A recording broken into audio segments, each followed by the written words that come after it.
Hello everyone, welcome back to my channel. It's me on a Thursday, can you believe? Are you enjoying the 2 videos a week, Thursdays and Sundays? I'm enjoying it. It's taken a lot of extra effort though. I mean, it's double the work, isn't it? But weirdly, very rarely have I ever dropped down to doing 1 video a week. 2 video has always been I find it very easy to maintain 2 videos a week.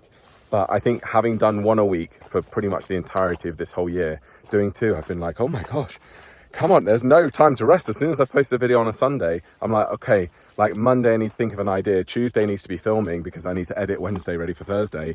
And then by the time Thursday's done, I'm like, right, I need to be on to creating Sunday's video. And I need to be extra prepared this week because this weekend, it's Monday today, by the way. Hello, welcome to Monday. It's a very grey and gloomy Monday. It's only 1 o'clock in the afternoon, but it looks like it's like 5 p.m. On Friday, Keegan and I are travelling down to Cardiff. And we are going to be doing an adventure day with Keegan's clients from GMC. That's Game Hands Coaching, his business. So we're going to be doing I don't really know. I think archery, abseiling, all sorts. Is that flying? And they're everywhere. They're everywhere at the minute. So we're doing an adventure day, things like that. And then we'll be travelling back up here Sunday. And then Monday, we leave here to drive to Edinburgh, to Scotland. And we're going to Edinburgh until Thursday. Then we've got Friday here, and then it's Manchester Pride at the weekend, which we're going to, which will be the last Pride that we do this year. That's 3 we've done this year, which is, we did an evening at Leeds Pride, we did the weekend at Brighton, which you might have seen in this video. If you haven't, have a watch. And then Manchester Pride, which we've done every year since being together. So, Keegan's been way before meeting me, but it's busy. But basically, because it's busy, I'm having to think about now YouTube videos, and I'm like, oh, this week I need to film and edit 4 YouTube videos, I think, but I'm just trying to work out if I can squeeze in an editing day next week so that I could do an Edinburgh vlog. And yeah, anyway, it's just a lot of scheduling and working out because the last thing I want is to be on my way to Cardiff on Friday and go, oh my gosh, I haven't got videos sorted for next week and I'm in Edinburgh next week and I can't do. So I'm having to be super organized today. Let me just rest my arm. Oh, I've got a vlogger arm. Because I've got some more things to say. Classic, of course, I don't shut up. Right, I've switched arms. It is an occupational hazard, guys, vlogging. It's like you get vlogger arm, basically your arm just hurts from holding the camera up. Anyway, I wonder if there's some vlogger exercises I can do to strengthen my arms. That's called a bicep curl, Joel. So it's been a very busy morning this morning. We had an hours-long meeting with our production assistant, Harry, who works for us for Happy Healthy Homo, to sort of set out season 4, because season 4 starts in September. So this morning, after the meeting with Harry, we've been recording 2 episodes for Happy Healthy Homo. So we're just trying to get ahead so that we're not constantly chasing our tail with content when the series launches. So we've just been recording. After this, I'm going to be helping Keegan record his Instagram content, which I do help him with quite frequently, but this is a big batch. I think he's got 20 videos to film. So yeah, it's probably going to be at least an hour and a half of filming, which I'm doing. He helps me with my content sometimes, and he appears in my vlogs free of charge. So I'm like, you know what, the least I can do is help him film his content. So that'll be good. But I've written today off in terms of my solo social media. So I've been organized and I've done a repost basically on Instagram of an old video. So I've still shown up and I've still posted, but it is an older one because today literally needs to just be a focus on the podcast and on helping Keegan film his content. Because then the rest of the week I need to just be putting into, as I said, prepping YouTube videos, prepping Instagram videos and TikTok. Oh yeah, today I hit 500,000 followers on TikTok, which is amazing because I've been at about 400,000 followers on TikTok for a long time, like 400 and something. It feels like forever. So yeah, finally broke the 500,000 mark. I can't believe it. 500,000 people follow me on TikTok. Mad. I mean, I wish I got 500,000 views on every video. That would be good. Sadly, it doesn't translate to that always. I have some videos that are millions of views and then others that have 10,000 views. So it's very odd. I still haven't worked TikTok out really, but it doesn't matter. Anyway, it's quite muggy today. Fen! He's in the field. I don't know if you can see him, if you've got good eyes. Let me see. Fen! Come on. He's naughty, isn't he? Come on then.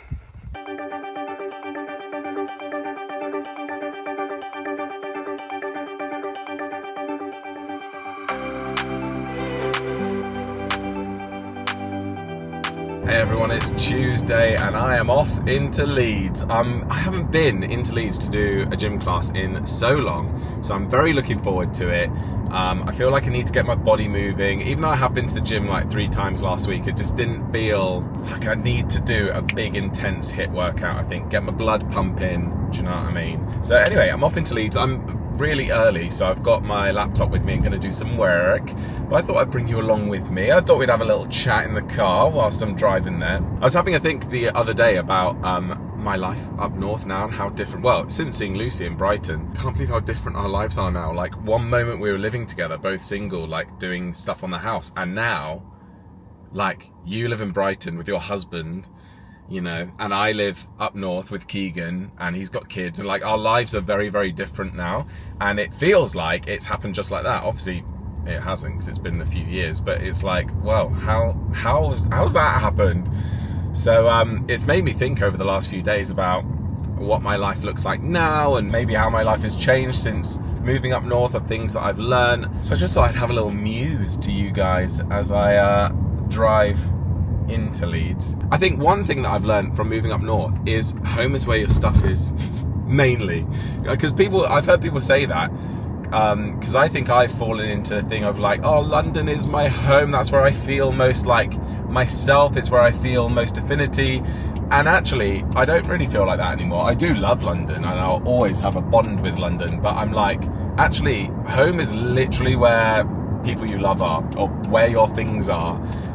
Because actually, whilst I didn't feel at home here right away, I do definitely feel at home here. And I'm not talking about like the specific house, although yes, but like the area. Like, I just love this. I love this little drive into Leeds. I love the surrounding countryside, like the view I have right now. Yes, I'm on the motorway, but like just rolling hills, I'm like, I love it. But it's not quite where your stuff is, because I miss my family. And I think that's the other thing I've learned, that is like family time is really precious. And I think I thought that before, but because I would go home like every couple of weeks, it was less at the forefront of my mind. Whereas now, I mean, over the last couple of months, I've seen my family quite a lot. Like, probably does average out every couple of weeks. But in general, I think it's more like 4 or 5 weeks. And it doesn't sound a lot to some people. I know some people don't see their family that much. And they might live around the corner from their family, but me and my family are all really, really close. So yeah, leaving it 4 or 5 weeks feels like an eternity. And so yeah, that's made me sort of cherish my time with my family a lot more. Missing living down south is not so much to do with like missing my old life anymore. It's just to do with missing my family and wishing I could see them more often. And I suppose linking on from that, like friends, obviously I miss my friends as well, but I see my friends as often as like we can, and I speak to them as often as I can. So it's like, I don't feel like I'm missing them that much because I'm staying in contact with all my friends. Do you know what I mean? I mean, it has revealed who my real friends are, which I think is really sad in some ways, but it is a good thing. It's like weeded out the friends who were only friends with me because I was convenient, or because they could gain something from me, and now they can't gain anything from me. So it's yeah, they sort of just drop off the face of the earth, and I go, oh, because when you compare it to like really good friends, like my friend Rachel, who just was like, right, I'm coming up to Leeds, like I'm getting the train up, I can either do this day, or this day, pick one. And so I picked one, and that was so nice. It wasn't like a constant back and forth of like, oh yeah, we must meet up, and we must, oh yeah, or like most people do to me, which is fine, but they go, oh, let me know when you're in London. And I'm like, or you could let me know when you're up north, or you could make the journey up north, because it's not just on me to travel to London to see you. Do you know what I mean? And it's I think that to me also reveals intent. Like, some people only want to see me if it's just convenient for them, if they don't have to leave London. And I'm like, oh. So Rachel really showed up all my other friends, really. Well, they're not so much friends anymore. But anyway, point being, it's been a really hard period of like transitioning friends and trying to make new ones, which I am doing, which is nice. But at the same time, it's been a really good thing, because actually no one wants fake friends, do they? So, or fair weather friends. I think I'm also learning that Northerners and Southerners really aren't that different. I think if I said that to a Northerner, they'd be like, we are so different, we're not the same as Southerners. I'm like, you're really not that different. Like, we sound different, we've got different accents, and maybe on the whole, maybe Northerners are slightly friendlier than Southerners. But really, Northerners are friendlier than Londoners, for sure. But Southerners, like from Hampshire, where I'm from, people are just as friendly, I think, as people from Yorkshire. So yeah, I don't know, I'm learning that actually the differences between North and South are mainly like accent ones, and that's kind of it. We're a lot more similar than we thought. I've also learned that you don't need to be in London to have a career in this sort of industry, entertainment industry as a whole, you know, whether it's making YouTube videos, whether it's TV, film, writing, whatever. In fact, your chances are sort of better living up north, because there are more opportunities for people up north now, because it's sort of like diversity quotas and stuff like that. People want to hear from people who live up north and give them opportunities. And also, I think my manager said that she was like, whenever you do go to an event in London or something, it makes it now a really big thing, a big deal that Joel's coming down to London for your event. And she was like, because I was like, oh, maybe like, I can't make as many events because I get invited to events, very lucky that I get invited to fun things, and I can't make as many of them as I could when I lived in London. And they were like, well, I just think it makes you a bit more exclusive. It's like Joel won't come down to London for anything, and if he comes down for your event, that's a big deal, and you should be very pleased with that. So I was like, yeah, that's true. I think another thing is realizing that really being in the car for 4 hours is not that bad. Like, it is a slog. I remember I've spoken to you guys about like, oh, I can't believe Americans will travel so far. Like, they might drive 4 hours to work and 4 hours home, and you're like, what? Or you might drive an hour to get coffee and an hour back, and I'm like, Brits don't. That's a long journey. However, now I'm having to do the journey north and south to see family and coming back home. It's I've become a bit numb to it. Like, I remember the journey home from London used to be like an hour and a half, and I used to think, oh, an hour and a half, and now I'm like, an hour and a half, that's nothing. So it's made my perception of car journeys a lot easier. This isn't necessarily related to moving up north, it's probably to do with age, but I'm just realizing life's too short to be nice to people who are mean to me. Mainly, I'm talking about online. I saw Chris Olsen. He's like my online friend. I've never met him in real life, but we're friends on TikTok, and he's big on TikTok, and he's at the minute he endures so much hate online, and he was like, right, I've had enough. I'm going to enter my villain era now, and I'm going to clap back at everyone who says horrible, mean things to me. And it's been so satisfying to watch, like to watch someone who's previously just taken this barrage of hate on the chin to now call it out and clap back at it. And I was like, you know what, that's what I feel like I've been doing over the last year, is gearing up to being like, because I'm so concerned with being nice and being nice at all points and never upsetting anyone, even if they're a mean person, even if they're a troll online, to go, I'm going to rise above. And I'm like, you know what, I'm not going to let you get away with that anymore. Like, not with that. I'm not going to be nice and just go, okay, cool, thank you, or ignore. If you've pissed me off, I'm going to tell you. Like, I just replied to a comment. I saw a comment on my book vlog where I was going through my book haul of someone being like, oh, I like your videos normally, but this was a slog to get through. I had to force myself to watch this, and it's just as bad as when you're whinging and moaning. He said, just pick a book and stop waffling. And I was like, oh my gosh. So I just commented going, imagine trying to force yourself to watch a video that you're not enjoying. Grow up. And I was like, oh, that was really satisfying. You should grow up. If that was you, I think his name is Daniel. If that's you, Daniel, piss off and grow up.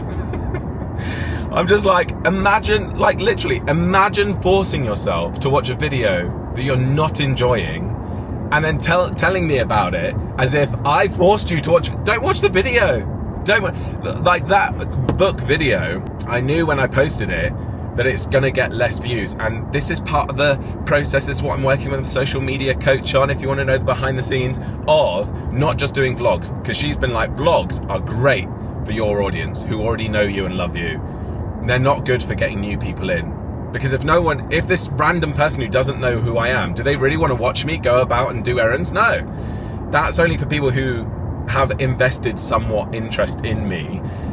She was like, so we need to start doing some other videos that are a bit more niche to get people in. So that book video was not for my loyal viewers. I'm so grateful that so many of you have watched it, because I put at the end of the 30-minute video, like, I don't think anyone's watching this. If you're still watching it, leave a book emoji. Oh my gosh, so many book emojis, and I was shocked that so many of you have watched it to the end, so thank you so much. But I'd hope you only watched that because you enjoyed it, not because you felt like you had to. But yeah, that video wasn't designed really for my loyal viewers. That's designed for someone scrolling on YouTube going, oh, this person's doing a book haul, because I watch book hauls from people that I don't know, in the same way that doing the video about the dogs, going from 1 dog to 2 dogs. That was designed for people that might be considering getting 2 dogs, not for like my loyal viewers. So it's all part of the plan. I don't mind that less people watched that book video, or less people found it interesting. The views on that video are way lower, but that's part of the plan, because that is an evergreen video. That's a video that someone can watch now, they could watch in a year's time, they could watch in 5 years' time. Whereas my vlogs are kind of the moment. Anyway, this wasn't supposed to be a behind the scenes. The point is, no more Mr. Nice Joel. If you're gonna be mean to me, I'm gonna be mean to you. And I know some of you will go, no, rise above, rise above. Well, I rise above most of it. I don't have time to clap back at every single person who's horrible to me. But I'm like, no, I'm not gonna roll over and take it. Grow up. If you're a hater and you're watching this video and you're forcing yourself to watch it, you're hate watching, get a life. Hun, honestly, I can honestly say, and most of the people that watch this video can honestly say, we have never hate watched anyone. If we don't like someone, you just don't watch. Like, get a life. Do you honestly have nothing better to do with your time than to sit and watch someone you don't like and then write mean comments about it? Like, you're a loser. Like, honestly, get a wake-up call, get a hobby. You know, get out the house. Maybe try being a happy person. Because whilst you're leaving mean comments like that person, Daniel, whoever you are, I'm just living my life, getting my coffee, going into Leeds, doing a gym class, vlogging, chatting to you guys. Like, I'm having the best time. And there you are, being miserable, forcing yourself to hate watch a video and leave a mean comment. Like, I feel really sorry for you. Like, no, I'm not being facetious. Like, I do feel sorry for you. Like, imagine your life being that you hate watch someone. Like, I can't get my head around it, but some people are a bit mentally ill, I think, and so I think that's what it is. Anyway, rant over. I've arrived in Leeds. I've chatted for the whole time that I've been driving, so I've also been vlogging for my members, so I'll use this time to plug my members. This is why as well, when some people go, oh, you're saving videos like best bits for members and stuff, I'm like, well, yeah, I feel more comfortable to post to my members, because none of these mentally ill people who hate watch are gonna pay to watch those videos, so it feels like a safer environment to talk about things, which is why I've had like an update from a couple of weeks ago where I was updating them on what's going on with me and Keegan, what's going on in our lives at the moment, and stuff with like my writing. And then I just posted this video as well the other day. So yeah, thank you to my members for being very kind. And if you can't afford or don't want to be a member, that's absolutely fine. I don't save all the best bits for members. I still, like, at the minute I'm posting 2 videos a week, which is what, 8 to 10 videos a month for free for everyone on here, and I post 1 to 2 videos a month for my members. So you're still getting value by just being a subscriber. But yeah, I just do feel a bit more close to my members because I can be a bit more honest with them freely. But yeah, if you'd like to become a channel member, click join next to subscribe and you'll get the options. The supporting tier, you just get badges next to your name. So some people have joined that and gone, oh, I can't see the videos. That's because the 99p tier, you just get the badges next to your name. The other 2 tiers are the ones that get the bonus members only videos. So don't make that mistake if you are after the bonus videos. Anyway, time to park this car. Right, it's time to do a little bit of front gardening, guys. So I bought a saw, like a hand saw for gardening, because part of our tree out in the front garden is dead. So I want to lop it off and hopefully it will grow even nicer and bigger. So yeah, I bought this. Let's have a look. So I got this from Asda. It's a 30cm pruning saw, and I thought that would be perfect for lopping a bit of the tree off. So you can probably see it from here, where part of it's dead and part of it is alive. So I think it comes down to this bit which looks very dead. And it's quite bare up the top there on this side, whereas this is all new growth. So yeah, I need to try and lop it off. It's literally all of that bit.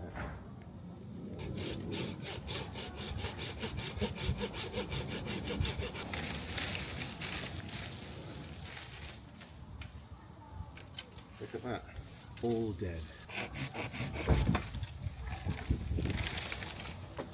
The sawdust keeps going in my eyes. I need the goggles. Ugh.